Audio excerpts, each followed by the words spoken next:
ಯಾವ ಪತ್ರಕರ್ತರಿಗೂ ಕೇಳಿಸಲಿಲ್ಲ, ಒಬ್ಬ ಪತ್ರಕರ್ತರಿಗೆ ಮಾತ್ರ ಕೇಳಿಸ್ತು. ಅವ್ರು ಎಲ್ಲಿಂದ ಬಂದರೋ ನಮಗೂ ಗೊತ್ತಿಲ್ಲ ಅಂತ ನಾಸಿರ್ ಹುಸೇನ್ರ ಉತ್ತರ.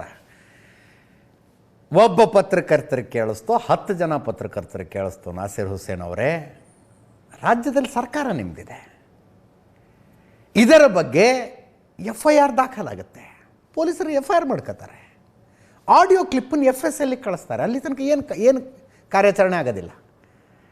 ಆಡಿಯೋ ಕ್ಲಿಪ್ಪನ್ನು FSL ಕಳಿಸಿದಾಗ FSLಯಿಂದ ರಿಪೋರ್ಟ್ ಬರುತ್ತೆ. ಅನೇಕ ರೀತಿಯ ವಾದ ಮಾಡ್ತಾರೆ. ಅನೇಕ ಜನ ಸಚಿವರುಗಳು ಹೇಳ್ತಾರೆ, ಪಾಕಿಸ್ತಾನ ಜಿಂದಾಬಾದ್ ಅಂದಿಲ್ಲ, ನಾಸಿರ್ ಖಾನ್ ಜಿಂದಾಬಾದ್ ಅಂದಿದ್ದು, ನಾಸಿರ್ ಸಾಬ್ ಜಿಂದಾಬಾದ್ ಅಂದಿದ್ದು, ನಿಮಗೆ ಬರೀ ಅಂಥದ್ದೇ ಕೇಳಿಸುತ್ತಲ್ಲ ಅಂತ ಪತ್ರಕರ್ತರನ್ನೂ ಬೈದರು. ಅಂತಿಮವಾಗಿ FSL ಹೇಳ್ತು, ಅಲ್ಲಿ ಮೊಳಗಿದ ಘೋಷಣೆ ಪಾಕಿಸ್ತಾನ ಜಿಂದಾಬಾದೇ ಅಂತ. ಅದಾದಮೇಲೆ 3 ಜನರನ್ನೇನೋ ಅರೆಸ್ಟ್ ಮಾಡಿ ಜೈಲಿಗೆ ಕಳಿಸಿದ್ರಿ. ಅವ್ರ ಬೇಲ್ ಮೇಲೆ ಹೊರಗಡೆ ಬಂದರು. ನಾಸಿರ್ ಖಾನ್ರಿಗೆ ಒಂದು 20 ಸಲ ನೋಟಿಸ್ ಕೊಟ್ಟಿದ್ದಾರೆ ನಮಗಿರೋ ಮಾಹಿತಿಯ ಪ್ರಕಾರ. ಒಂದು 20 ಸಲ ವಿಚಾರಣೆಗೆ ಬನ್ನಿ, ಒಂದು ಹೇಳಿಕೆ ಕೊಡಿ ಅಂತ. ವಿಚಾರಣೆಗೆ ಇವತ್ತಿನ ತನಕ ಬರೋಕ್ಕೆ ಸಾಧ್ಯ ಆಗಿಲ್ಲ ಅವ್ರಿಗೆ. ಇವತ್ತಿನ ತನಕ ನಾಸಿರ್ ಖಾನ್ ಪಾಕಿಸ್ತಾನ ಜಿಂದಾಬಾದ್ ಘೋಷಣೆಗೆ ಹೋಗಿದ್ದ ಪ್ರಕರಣದಲ್ಲಿ ವಿಚಾರಣೆಗೆ ಬಂದಿಲ್ಲ.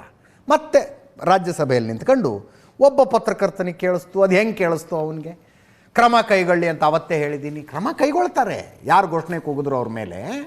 ಬಂದೊಂದು ವಿಚಾರಣೆಗೆ ಹೇಳಿಕೆ ಕೊಡಿ ಸರ್, ಸ್ವಲ್ಪ ಟೈಮ್ ಮಾಡ್ಕೊಳ್ಳಿ. ಒಂದು 15-20 ನಿಮಿಷದಲ್ಲಿ ಮುಗಿಸ್ತಾರೆ. ಪೊಲೀಸರೇನು ನಿಮ್ಮನ್ನು ತುಂಬ ಹೊತ್ತು ಕೂಡಿಸ್ಕೊಳ್ಳೋದಿಲ್ಲ. ಒಂದು 15-20 ನಿಮಿಷದಲ್ಲಿ ಮುಗಿಸ್ಬಿಡ್ತಾರೆ. ಅಷ್ಟು ನೋಡಿದ್ದು ನೀವು ರಾಜ್ಯಸಭೆಯಲ್ಲಿ ಆಗಿದ್ದನ್ನು. ಲೋಕಸಭೆಯಲ್ಲಿ ನಾನು ಆರಂಭದಲ್ಲೇ ಹೇಳಿದಾಗೆ ಮಧ್ಯರಾತ್ರಿ 2 ಗಂಟೆಗೆ ಬಿಲ್ ಪಾಸ್ ಆಯಿತು. ರಾಜ್ಯಸಭೆಯಲ್ಲಿ ಇವತ್ತು ಎಷ್ಟೊತ್ತಿಗಾಗುತ್ತೋ ನೋಡಬೇಕು.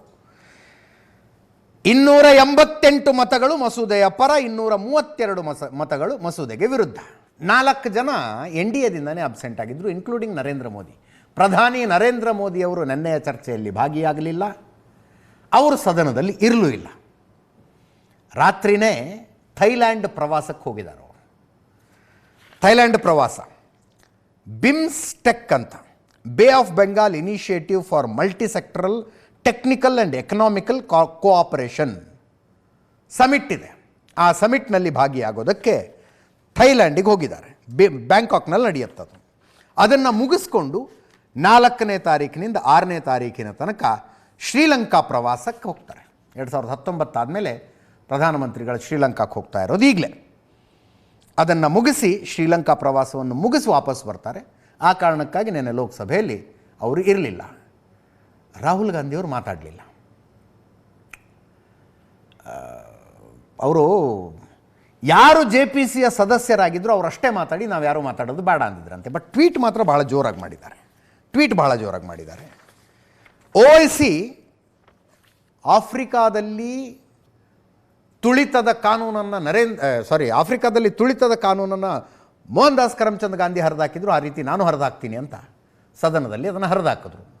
ನಿನ್ನೆ ಲೋಕಸಭೆಯಲ್ಲಿ ಅಮಿತ್ ಶಾ ಮಾತಾಡಿದ್ದು ಕೇಳಬೇಕು. ಮುಸ್ಲಿಂ ಸಮುದಾಯ ಈ ಕಾನೂನನ್ನು ಒಪ್ಪೋದಿಲ್ಲ ಅಂತ ಯಾರೋ ಅಂದಿದ್ರು. ಅದಕ್ಕೆ OIC ಇದೊಂದು ಕೇಳಿಸ್ಕೊಂಬಿಡಿ. मुसलमानों को दूसरे दर्जे का शहरी बनाने का इनका मकसद है सर. अगर आप हिस्ट्री को पढ़ेंगे तो महात्मा गांधी उस वक्त के व्हाइट अफ्रीका में सफेद फार्म अफ्रीका के कानून को महात्मा गांधी ने कहा था कि ये मेरा कॉन्शियंस इसको मानता नहीं, मैं इस कानून को कबूल नहीं करता हूं. तो महात्मा गांधी ने क्या किया, उन्होंने उस कानून को फाड़ दिया. तो मैं गांधी की तरह इस कानून को फाड़ता हूं. ये अनकॉन्स्टिट्यूशनल है सर. इस देश में झगड़े पैदा करने का काम बीजेपी करना चाहती है मस्जिद और मंदिर के नाम पर. इसीलिए मैं इसका कंडेम करता हूं.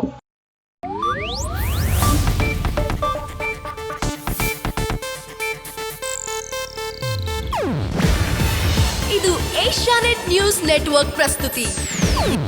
ನೀವು ನೋಡ್ತಿದ್ದೀರಾ ಏಷ್ಯಾನೆಟ್ ಸುವರ್ಣ ನ್ಯೂಸ್.